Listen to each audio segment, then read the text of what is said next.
Investigators from the EPA Office of the Inspector General in Washington, D.C. are now on their way to Franklin. They're coming here because they want to know if residents here that live near the contaminated sites are getting what's considered clear communication about potential health risks there. Our 13 Investigates reporter Sandra Chapman tells us tonight what sparked this federal investigation and what's ahead. It's never happened before. But federal independent investigators with the EPA's Office of Inspector General want to know how well project managers are communicating potential health risks to homeowners, those living near contaminated sites in Franklin. Not just the EPA site, but the state's as well. That's absolutely huge. The investigation comes just months after the Edison Wetlands Association sent a scathing 30-page letter calling on the OIG to immediately investigate the failures surrounding the Amphenol site. Perfect storm of communication and oversight failures on the part of EPA. And so I think this is a major opportunity, not just for Franklin, but nationally for some major changes to be made.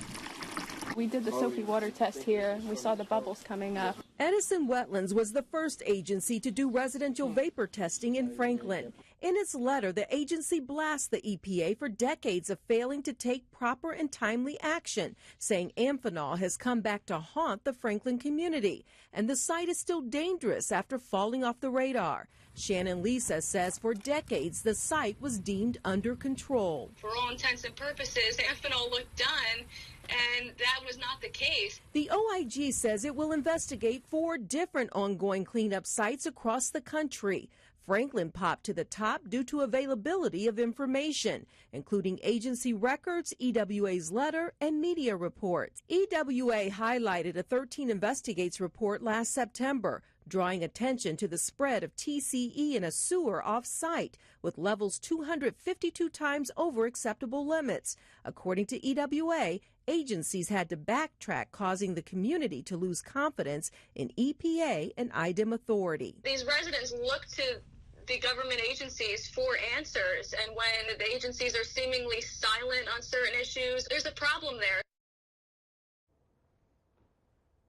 So what's next? Investigators want to hear from homeowners about communication on testing results, human health risks, and safeguards. A listening session is set for next Wednesday, May 8th from 6 to 8 p.m. at the Cultural Arts and Rec Center.